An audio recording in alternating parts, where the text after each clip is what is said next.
He said, who is this kid? Yeah. I found out this kid, you go and threaten him, then you go and shoot at him, and he threatens you? Why ain't he working for us? I swear to God, that's a true story. So, anyway.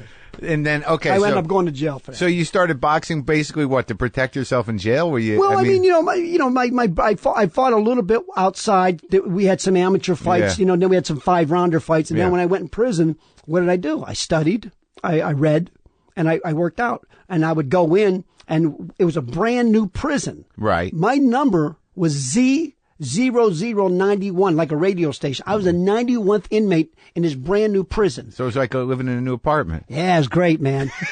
It was great. I had my own room, 3 meals, freaking got my teeth fixed. Everything was fucking great. I got to tell you something. People laugh. I was a federal and state joint effort. It's never been done before. Mm-hmm. So I'm in with guys that are coming in, doing all kinds of stuff, and not crazy stuff. But what happened was, I would go in other prisons and fight people. We were brand new prisons. So you're on the team. We started a team. The boxing team. The boxing team. And I went in and fought. I still got all these articles. I went in and fought a guy in Western Penitentiary. Yeah. Which is a maximum security prison in Pittsburgh. Anyone knows about it. Has this gothic look with these big... Old school. Oh, my God. Yeah. When I went in there, the thing's open, right? Yeah. The big gates. And I'm a little cocky, Remember, I'm 19. I'm looking like I'm 12. Yeah. I go in to fight this guy called the Animal. Yeah. This is the honest to God's truth. Yeah.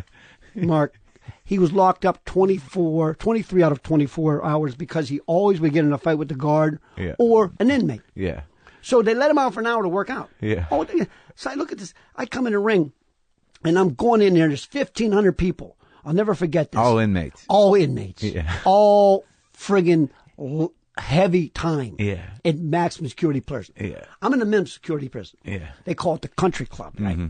And they're just saying, I'll jump over 3 fine bitches, get your ass. Mm-hmm. And I'm going, you ain't going to do shit, bitch. I'm trying to act cocky, right? But I'm nervous. Yeah. All of a sudden, I'm a lightweight. Right. This guy comes on. I'm going to tell you right now. Yeah. If this guy's a lightweight, I will clean your car for a friggin' year, okay? Yeah. He comes out. He's so cut. And and they went crazy. He comes in, and we typed, I hit this guy. I was in good shape. Yeah. I used to spar with light heavyweights. I was a lightweight, and I sparred with light heavyweights. Right. And I hit hard. Yeah. I hit this guy about 3 times in his face so hard. Fast and hard. He looks at me and he goes, I'm going to kill you. He beat the shit out of me. He didn't knock me out, or he beat me so bad. Yeah. And then I come to find out, years later, when I went back to do a show there, 7 years later, that the guy was in for killing 3 people with his hands. He never lost a fight. Is that what happened to your nose? No, my nose is like that. Oh. I leave it that way. Okay. You get smashed? No, actually, I went to get a deviated septum. They wanted to straighten it. I go, no, leave it. This is my nose. I don't want to straighten it. Well, you live in Hollywood. I don't give a shit. This is my nose. So how long were you in for? All around about 2 years. Yeah. Because I was there, and then I got out. Then they brought me back in for something that's never been charged ever, called perjury at a parole hearing. Then I was stuck in the county for a while. But I got to tell you, man, it was the best experience that ever happened to me. Because, again, I got cleaned up. I mean, I smoke a lot of them now, but I mean, I cleaned up. I got off the drugs. I was able to educate myself a little bit, so it was a good thing. Yeah. So what now, okay, so you didn't, because I always picture prisons, I would assume that prison, the max security one that you went into, it's called Western Penitentiary, yeah. I mean, I did one show once at a woman's prison, and the social dynamics and the feeling inside a prison, it's like its own fucking world. Right? It really is, yeah. And there's systems, there's power hierarchies, but were you in a situation where you really had to fight for yourself, you had to protect yourself, you had to set, territorial lines? No, actually, I mean, it would take really long. I wrote all about this. I got a book, we're finishing up, Big House to the White House in 10 years. But I was in a minimum security prison, brand new. Yeah. So what they did with this, Mark, was, say you were doing heavy time, say you did 15 years for murder.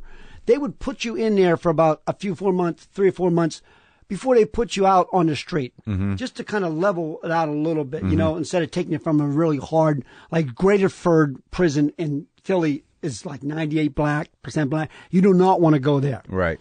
Western Penitentiary, you don't want to go. I was in I had my own room. Yeah. I had trouble jerking off every so often because the guards would come by and tap on the window. And geez, I can't even jerk off. Come on, you took my freaking privacy. I can't jerk off. But there was none of that shower shit, and No, I had an incident in the shower only because of what this guy tried to do with me with boxing. The situation, I could tell you the story. Sure. There was a guy that was from kind of my hometown. He just came from Western. Right. Where he was doing armed robbery. He was doing 6 years. He had a silver tooth. I'll never forget this guy. Yeah. A little overweight, about 230. Because I thought, I'm going to teach you how to box. I said, well, I'm Manny Valino, and we're training and stuff. Yeah. But, I'm always open to listen to this thing. So it kept going back and forth. I know. So we were out, and I was a wrestler. I was a great wrestler. I don't know if you know Pennsylvania. It's the best. I lettered 4 years in wrestling, which has never been done in my high school. So everybody was wrestling. This guy was big, and I was able to take people down. I said, I'll take anybody down in the prison. He goes, you take me down. I said, all right. So I snatched his foot. I kept taking him down. He kept getting mad. And I was, it was embarrassing him. I go, no, I'm done. No, let's do it again. I took him down again. Quick. Yeah. So then he wanted to box. I said, I ain't boxing you, man. You're 230 pounds. He goes, yeah, you're scared to get your ass. I go, come on, man. Are you serious? So finally he kept putting it on. I said, okay, you know what? Manny Valino does this, my trainer. Here's what we're going to do. Bobby puts bag gloves on, which is like 4 ounces. You put 16-ounce gloves. I go, whoa, Manny, whoa. He's still 230 pounds. He knows how to box. But he won't let me alone. Yeah. So I said, all right. So Tim, who was the program director of that sports thing, knew what was going on. He said, I don't want no fighting. You guys could train. So we go and we put the gloves on. And I hit this guy one time in the belly. He bends over. This guy's 230 pounds. Yeah, you hit me in the balls. I know I didn't. He goes, all right, motherfucker, let's take the gloves off and go bare knuckles in the bathroom. I go, I'm done. Because I'm about a month of getting out. I don't want no problem. Yeah. And what they try to do is try to keep you in. Yeah? Oh, really? Oh, yeah. Yeah, they know the guys who are in for a long time. You got short time. They try to fuck with you. Really? Yeah. And I got a month, and I'm getting out, and dude, I got prison religion. Okay, I am like, I want to get out of there, but I got to protect myself. So he kept messing with me. Yeah, you cheated. Yeah, I said, look, dude, I'm done. You win. Okay, you win. I went to the superintendent, who was the warden. I said, dude, they knew I boxed them. They liked me. I had everyone laughing, Yeah. What's he do? I say, this guy's bothering me. Well, you got to protect yourself. I'm in the shower. This guy reaches under my ass and grabs my balls. Yeah. I turn around and I put him in a lock and I bite him in his face and I bite a piece out of his face. And he's screaming and the guards come in, they're screaming. I still got him by the and I spit it out on him. And they took him back to Western Penitentiary, and I thought I was going to get in trouble. The guy pulled me and he says, listen, you protected yourself. So I was covered. Yeah. So that was the only incident that happened. That was a hell of an incident. Yeah, pretty good. Yeah. Well, I would say that would put a warning shot out to anybody who's going to grab your balls from that point on. Yeah, don't grab my balls. So, all right. So but he wasn't doing it to try to fuck me. No, he was just doing to mess with me. Yeah. Call me cutie. And then when he reached up under there, I turned around. And, Mark, I wrestled him down. And this kid's big. And I bit a piece out of his face. Yeah. It's an animal. Now I sound like I'm crazy. Jesus Christ. No, I think people will allow you that leeway because you were in jail. You got to do things. I had to do what I had to do. I pissed in the guard's coffee before I left, which was great. I got him. Yeah. Oh, really? How'd you do that? This guy named Mr. Fisher. This guy was a dick. Yeah. Even the guards hated him. Yeah. He was a game warden. You know what a game warden is? A game warden is like fish and hunting. Yeah. So not only was he a guard, he was a game warden too to make money. Mm-hmm. He would bust some of the guards shooting too close to the city. He was just a dick. Everyone hated him. And he was my last. I had a great job because I boxed. Everyone liked me. Yeah. So I would take food to the guards, coffee. And he'd always grab it out of my hand and say, I want 2 cups. I have to go back to get the whole thing. There's another guy left. So you're working for the kitchen? I was working for the kitchen. Right. Had a great gig. Right. They liked me. Like I said, I boxed. I had everyone laughing. Mm-hmm. I was a good inmate. I just wanted to get out of there. And he kept, asshole. So I knew when I was getting out, I had a week to go, right? I go, so Mr. Fisher, what's up, man? He goes, I want 2 cups. No problem. Even when I try to make him laugh, he smiled one time and he goes, just remember, you're an inmate. Okay, and I'm a guard. And if I ever have a chance to shoot you if you run, I'm going to shoot you. He was an asshole. Yeah. So I had a week to go. Said, hey, so you want another coffee, huh? Yeah, no problem. 1 second here. I went in the bathroom and I pissed in the coffee. Yeah. Shook it up real good. Yeah. And I poured him his second cup. Yeah. And the day I was getting out, I told all the guards, and they all fucking loved it. And I was known for that. For my brother, who's in prison there now. Yeah. Okay. Says people have been talking about that, and that was fucking 30 years ago. Still. They still talk about it because they knew everyone. Well, they hated that guy. I mean, he's gone, and the other people, there's might have been maybe one person left, but they talked about that for years. My brother's been in and out so many times they retired his number. What's he in now for? He's in, who knows? Is he older brother or younger brother? My youngest brother. He's been in, he's been in half his life for crack. He's a crackhead. Yeah. Did you have that in the family? And was your old man an alcoholic? My dad was an alcoholic, yeah. But no one's ever been in trouble except me, and my younger brother. Yeah. As far as prison, jail. My dad was in for DWI. I got a DWI from Ronald McDonald. Oh, yeah. But but how many of your siblings are alkies? Everyone. Oh, really? Yeah. Yeah. My one brother, Ricky, got in a fight with his anger management counselor. That's the truth. That's the truth. Yeah, who won? He said he started it. Yeah. So he actually got in a fight, not a physical punch, but a push back and forth. Yeah. And I said, Ricky, he's your friggin' anger management. Yeah, and he goes, well, he started. I go, whatever. Yeah, I'm a bunch of alcoholics. So when you got out of prison, when's the comedy start? How did that happen? I literally asked and begged. I went back in the county jail for another charge. What was that? For perjury at a parole hearing. I was on work release when I first got this place. When you got out of jail? No. I was on work release when I first went to jail. I was able to get on work release. Yeah. And I was making more than the guards, and I snorted some stuff and they said, they tested me, and they brought it up. I said, I didn't do it, because they said it was coke, and they found out it was PCP. Yeah. And so I wasn't technically lying, but I was lying. Right. So they brought me in for that, and I was in the county jail for about 6 months, and that was crazy. I had a guy flipped out, busted a leg off a ping pong thing, and tried to come after me and try to kill me with it. Fucking county jail, for Christ's sakes. As soon as I got out, I said, can I please leave? My sister lived in Florida, and I went down to Fort Lauderdale, and I tried to do stand up. But this was after the long stint in the yeah. Okay. Yeah. I got out, and then I went back to county, and right. then I got released, and then as soon as I got released, I did 6 months, and then I got released. I pleaded guilty to false swearing, as opposed to, and I got out. They they just want to keep guys like you in jail. That's what it is. I mean, it's fucking bullshit. It's a system. Right. Do you know that 28% of prisons are privately owned now? Oh, sure, yeah. Whacking Hut. It's a profit. Yeah. Yeah. It's a profit. So you go to Florida and you decide, I'm going to do comedy. Where the hell did that come from? When I was in there was a guard that was very nice to me. He said, you speak really well. Have you ever thought about being like a preacher? So I still have it. He wrote up this whole thing about me being a preacher. I said, well, maybe I'll make some money. I'll become a preacher. Were you Jesus-y in the prison? And in prison, Yeah. Doing the act? Yeah, as soon as I got out, you left your heart? Yeah, you left my heart. I was looking for him. I still can't find him. I've been looking, Sure. I found him in a bowl the other day, and I filled it up with cereal. It was pretty cool. Yeah, sure. But, he gets around. Yeah, he gets around. Yeah. But my sister lived in Fort Lauderdale, and I figured I have to get out, because if you don't that's what's my problem with my brother. Yeah. He doesn't get out of there. And it's a big cycle. Pennsylvania. Well, in that area, that small town of Western Pennsylvania, he will not get out. Mm-hmm. So I left, and I went down there, and I remember my first gig. I still have it on audio tape. Was it like Coconuts, or what's the hell is the name No, of the it place was called Friendlies. It was jugglers, singers. It wasn't a comedy club. It wasn't a comedy club. I was a roofer. I was doing roofing, and I'll never forget it because I got it on tape. And I would, you remember Live? Is it Live or Memorex? Yeah.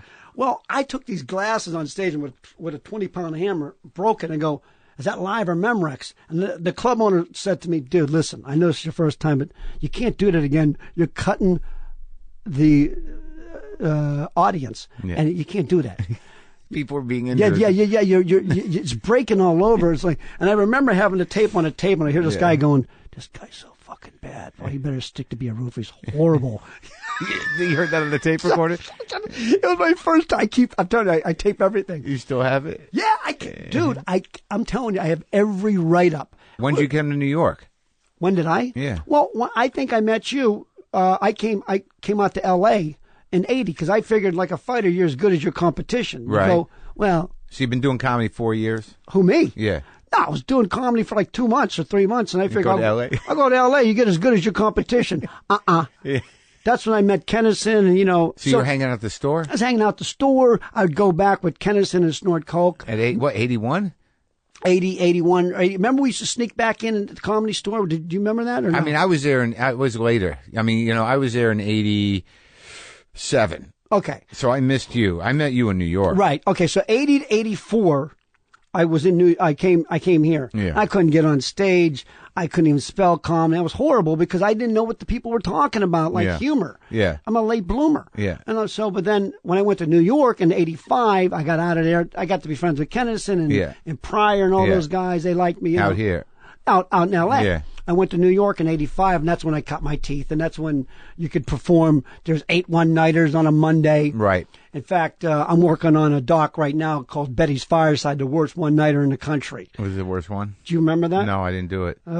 Yeah. It was the worst one-nighter. I did it with Brian Regan. Yeah. He just come up from Florida. Yeah. He turned white. You can't get any whiter than he is. Yeah. He was literally ready to go back to Fort Lauderdale. Why was it so bad? Because they stood up, and all they did was heckle you. You could hear him and think, oh, man, I'm going to fuck with this comic so bad. Now I'm going to get on his mother and everything. And you stand. Where was it? It was out at a place called, it was off 80 in New Jersey. Comics would remember it, the old Cats. Yeah. And you stood behind the bar. Yeah. And it was like a cage. And they would yell shit at you and throw shit. It was like nothing like you ever seen. Adam Sandler did it. Yeah. All these guys did it. Yeah. Probably once. Yeah. And the thing was, I did well there. Yeah. And all the people did well there haven't become famous. It's unbelievable. Well, the sad thing about doing well at a place like that is then you go back. Most people go once. Yeah, that's right. That's right. I swear to God, Brian Regan was so white. And I said, Brian, you just got to know that don't take this personal. He goes, I'm all right. When he got off stage, dude, I went because I was closing. I go.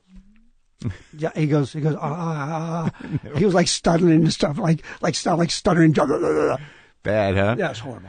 You always went with the Polish Madman thing, right? I mean, well, that just come about because There was another guy. Who was that guy? Comedy with muscle, Johnny Rizzo. Remember him? Yeah, Johnny Rizzo. Yeah. It's like I confuse nicknames sometimes. Yeah, that only came in the last 10 years. The Polish Madman? Yeah, somebody. I was doing this Polish tour with music and food. It was a lot of fun. So how did you, because I know you're sort of a fixture and you're like, you're hammering out in the one-niners doing the comic strip and everyone knew who you were. And then all of a sudden you show up in Goodfellas. Yeah. For one very memorable line. Right. Well, actually it was a nice little scene. It was. It was. You could definitely remember it. Yeah. I mean, it's so amazing. That film people love. There's some people. Oh, I watch it every time it's on. I watch it. Yeah. And for people who don't know, Bob Golub is a guy who came in, when they set up the truck being ripped off, and you had one line. You walk in. Well, actually, I drove in with the truck into the diner. Joe Pesci and Ray Liotta stole the truck. Right. I went in. You just walked away from it. I went in and I ordered a coffee. I come back out. I realized it's stolen. It was set up. And I go, can you believe that 2 niggas just stole my fucking truck? Can you believe that shit? Yeah. And I got that. No agent, no manager. How'd that happen? Well, you know what it is, man? You've acted, right? A bit, right? And, I had one part like that, 1 or 2 lines. Yeah. I'm driving from the 1,000th one-nighter we've done in New Jersey somewhere, and I read Wise Guys from Nicholas Pileggi. Yeah. And it's the first time I ever read a book back to back, yeah. and then read it again. I mean, just literally page to page, it was so intriguing, and I related to Jimmy the Gent Burke. Because he had a big family, he was tough, he had a local organization like I did, but I didn't kill anybody. Right. But I related to him, and I heard they were going to be doing this film, and I said, "Oh my God, I want to do Jimmy the Gent. I wanted just an audition. That's it." Yeah. I said, "How do I get to Martin Scorsese? No agent, no manager. It's called Screen Actors Guild. You do it. Right. You look in the phone book. Nothing, right. I don't know anything, Mark. I'm a comic. I hear you, yeah. I'm just a comic. I get up late. Yeah. I go to bed late. I'm smoking. That's it. Yeah. No family, no kids. So I found out he had an agent or a lawyer. So I started following this guy around. It's starting to get expensive. This guy needs expensive places, but I wanted to wait the right time. So I approached him and said, "Look, I just drove in from Youngstown, Ohio." Who'd you approach? A lawyer. His lawyer. Yeah. I have all the papers. You had a meeting with him. I know. I caught him coming in the bathroom. I waited. What do you mean? You staked him out? I staked him out. Where? I found out where his office was. Right, and you found out what he looked like. And then what I did was I would watch and try to find the right time to approach him. He'd go to eat. I'd go and eat someplace, and I would watch him. How long did this go on for? Well, about 10 days. And then I waited for him to come out of his office into the bathroom. Yeah. And that's when I caught him. And I said, hey, man, listen, I just came in from Youngstown, Ohio, blah, blah, blah. And he said, oh, Youngstown. I said, yeah, listen, I know Martin Scorsese is doing this film, and I just wondered if there's any way I could audition for this part named Jimmy the Gent, friggin' De Niro's part. So he says, blah, blah, blah. Barbara Thien is the producer. Was actually his wife. His wife, right, at the time. Right. Long story short, they say the guy out here was doing it that did all the Rockies. What was his name? Irwin Winkler. Oh, Irwin Winkler. So they were producing it. So I started getting a hold of them, blah, blah, blah. And I kept sending them. What do you mean? You send it? What did you get? I would call them and say, listen, here's how I would do. I would say, hey, the lawyer, his name was Enlow or something. I have all the letters, everything. Yeah. I said, he told me to call, and you guys are doing this. Well, we're about 6 months away. Well, I just want to send you a letter and who I am. And then I sent that assistant a little cactus. Yeah. This way she'd always remember. So I kept calling them. They'd let me know. You're the guy who sent the cactus. I'm the guy that sent the cactus. So you could have gone either way. They could have thought you were a nut. Oh, they think, well, when I tell you what happened, they think I was a nut. All right. Remember, I don't know what sides are what a general meeting is. Yeah, okay. So I'm starting to do research into Jimmy the Gent Burke. Yeah. Because you got the part in your head. I think I got the part. I think, I know this guy. Yeah. I go down to John Gotti's place in Queens. Yeah. Now, I don't know. This is why I got this, because of naivete. Yeah. I want to talk to John Gotti. I'm down at Ozone Park. Yeah. You know where the hunting, fishing place is? Yeah. And there's these guys with the big necks that go, hey, is John here? Who are you? Yeah. I'm an actor. They're doing, Martin Scorsese is doing this movie. Just before it was called Goodfellas. Yeah. And it's about, the Jimmy the Gent. What? Well, I want to ask John a little bit about Jimmy to see, what he was like. Oh, fuck, what are you? I'm going to act like a fucking, get the fuck out of here. What are you, fucking nuts? So I didn't know. So I started doing more research into him. So you didn't get to meet John Gotti? No, these guys, they that was it. Yeah, go. But what happened was, I'm doing a club up in Yonkers. I can't think of the name of the place. Frank D'Amico. You remember him, a big Italian guy? Yeah, kind of, yeah. He owned it with some wise guys. Yeah. So I'm there, and I'm doing this research. I'm trying to find Jimmy's daughter. Yeah. I went to prison to meet him at the federal prison in Pennsylvania. He wouldn't meet me. I'm doing all my research, right? How long is this going on for? 6 months. 6 months. Did you meet his daughters? I met the one daughter, but here's what happened. I'm in the club, and this guy says, come to me. I want to talk to you. He says, you got to go for a ride. So what? He goes, we got to talk to you. They take me out in the car. There's a guy in the back. And my knees are getting weak now because I said, what is this? He goes, did you talk to Jimmy, the daughter? And I go, yeah. She owns a jewelry place. He goes, you can't do that. Okay, we know about you. We know everything. We know who you are. And I know they were partners in the club. And I'm thinking, they can't kill me because if they kill me, who's going to close the show? So I'm figuring, yeah. Just going to get a talking to. What do I know? Yeah. I'm scared. My knees are weak. If you ever had a gun on you, you'll know your knees are weak. They had a gun on you? No, but I didn't know. I thought I was going to get it in the back of the neck. And they go, you read the book. Yeah. I read the book. And I said, look, I said, you guys know who I am, right? They go, yeah, we know who you are. You got to stay away from the daughter. You go down to Queens. You can't do that. They knew about that too? It's a small world, dude. Yeah. It's a small world. So they know you. This is a crazy actor, comic guys. And you know what happened? I swear my mother. You know what they did? What? After I knew they weren't going to kill me. They said, "We'll let you go. Mm-hmm. Leave the daughter alone." I said, "Did you scare her?" No, I was just asking. They're curious who I am. Who's this guy? But what'd you talk about with the daughter? I just want to see how her dad ate, how he smoked, how he, So you walk into a jewelry store and you say, "Tell me how your dad ate." No. But I say, hey, I tell her who I am. I says, I know they're doing this movie. Yeah. I play it to each person, from the lawyer to Irwin Winkler.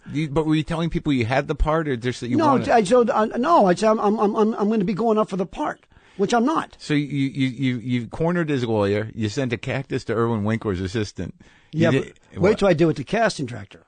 Okay, all right. So now you've talked to his daughter. You've been reproached by the mob John Gotti's people. Yeah, for pissing people off. Right. For annoying people. All right, so what happens after that car ride? You go close the show or what?